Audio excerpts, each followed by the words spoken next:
Dear students, so I would like to continue the sixth lesson. Next topic, artificial radioactivity or induced radioactivity. செயற்கை கதிரியக்கம் அல்லது தூண்டப்பட்ட கதிரியக்கம். Natural radio ஆக்டிவிட்டியை பற்றி next வீடியோவில் பார்த்துருந்தோம்.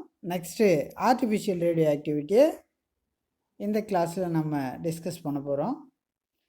The phenomenon by which even light elements are made radioactive by artificial or induced method is called artificial radioactivity or man-made radioactivity. அப்போது இந்த artificial radio ஆக்டிவிட்டியில் light elements குறைவான நிறை கொண்ட எலமெண்ட் மட்டும்தான் இந்த மெத்தடில் நம்ம யூஸ் பண்ண முடியும். இந்த மெத்தடை வந்து நம்ம ஆர்டிஃபிஷியல் அப்படின்னு சொல்கிறோம்.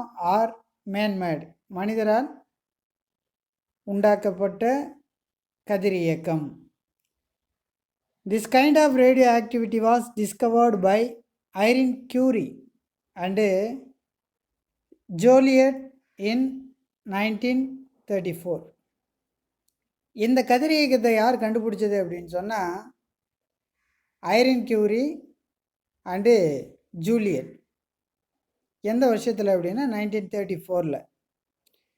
Artificial radio activity is induced in certain lighter elements like boron, aluminium etcetera.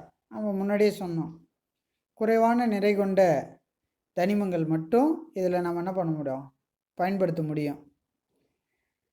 By bombarding them with radiation such as alpha particle emitted during the natural radioactivity of uranium. அப்போ பம்பார்டு அப்படின்னு சொன்னால் என்ன சார் அப்படின்னா மோதுதல்.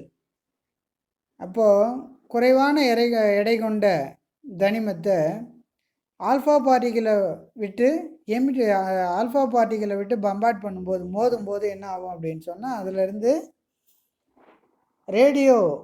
Radiation release ஆகும். This also result in the emission of invisible radiation and elementary பார்ட்டிகள்.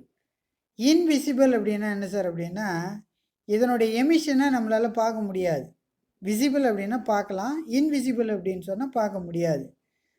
And elementary particle. So elementary பார்ட்டிகளை என்ன பண்ண முடியாது, அப்சர்வ் பண்ண முடியாது. During such disintegration the nucleus which undergoes disintegration is called parent nucleus. Parent nucleus அப்படின்னா என்ன sir அப்படின்னா இந்த கதிர்வீச்சின் போது எந்த தனிமம் முழுவதுமாக சிதைவடைகிறதோ அதை வந்து நம்ம பேரண்ட் நியூக்ளியஸ் அப்படின்னு சொல்கிறோம். பேரண்ட் நியூக்ளியஸ் அப்படின்னு சொல்கிறோம். And that which produced after the disintegration is called daughter nucleus. அப்போ அந்த டிஸ்இன்டகிரேஷன் நடந்த பிறகு வெளிவரக்கூடிய அந்த நியூக்ளியஸை டாட்டர் நியூக்ளியஸ் அப்படின்னு சொல்கிறோம்.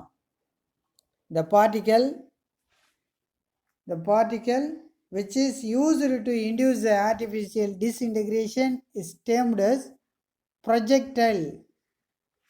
அதாவது இந்த ஆர்டிஃபிஷியல் டிஸ்இன்டகிரேஷனுக்கு எந்த பார்ட்டிகள் தூண்டுதோ, எந்த பொருள் தூண்டுதோ அதை ப்ரொஜெக்டைல் அப்படின்னு சொல்கிறோம், எரித்துகள். which is produced after disintegration is termed as ejected particle. அப்போ டிஸ்இன்டகிரேஷன் நடந்த பிறகு அந்த ப்ரொஜெக்டைல் பார்ட்டிகள் என்னவா மாறும் அப்படின்னா எஜெக்டட் பார்ட்டிகளாக மாறும், விடுதுகளாக மாறிடும்.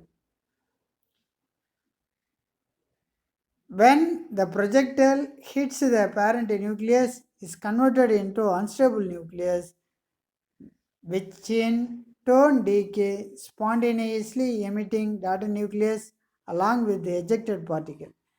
அப்போது இந்த எஜெக்டட் பார்ட்டிகள் வந்து டாட்டர் நியூக்ளியஸ் கூட சேர்ந்து தன்னிச்சையாக தானாகவே என்ன ஆகிட்டே இருக்கும், வெளி வந்துகிட்டே இருக்கும். If you denote the parent and daughter nucleus X and Y respectively, then the nuclear disintegration is represented as follows: X parent and Y, X and Y. Here P and E represented projectile particle and ejected particle. X and Y என்றது projected particle and ejected particle. So இந்த கான்செப்டில் பாருங்களேன், இப்போ பெர்லியம்-49 consider பண்ண போகிறோம். 4 என்றது atomic number, 9 என்றது mass number. அப்போ ஆல்ரெடி நான் உங்களுக்கு சொன்னேன், அட்டாமிக் நம்பர் என்றது number of proton or number of electron. Mass number என்றது புரோட்டான் அண்டு நியூட்ரான். அப்போது 4 என்றது அட்டாமிக் நம்பர், 9 என்றது மாஸ் நம்பர். ப்ளஸ்ஸு ஹீலியம்-24, ஹீலியத்தோடைய அட்டாமிக் நம்பர் 2, ஹீலியத்தோடைய மாஸ் நம்பர் 4. சரியா? இது என்னவா கன்வெர்டட் ஆகுது அப்படின்னு சொன்னால் கார்பன்-613. கார்பன்-6 என்றது அட்டாமிக் நம்பர், கார்பன்-13 என்றது மாஸ் நம்பர்.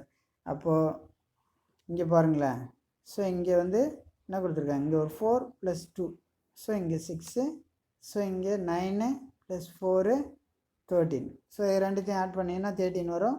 ரெண்டுத்தையும் ஆட் பண்ணும்போது 6. இப்போது கார்பன்-613 டிஸ்இன்டகிரேட் ஆகி என்னவா மாறுது அப்படின்னு சொன்னால் கார்பன்-612 + 1 neutron. In above nuclear reaction, carbon-613 is unstable and is radioactive. This reaction can be represented beryllium-49 and carbon-612 இதுவாக மாறிடும். அப்போது பெர்லியம்-49 ப்ளஸ்ஸு ஹீலியம்-24, ஸோ ரெண்டு கம்பைன் ஆகி கார்பன்-612 ஆகும், 1 நியூட்ரான் ஆகும், ரிலீஸ் ஆகும். ஓகேவா? ரிமைனிங் டாப்பிக்கை நெக்ஸ்ட் வீடியோவில் பார்க்கலாம். So thank you.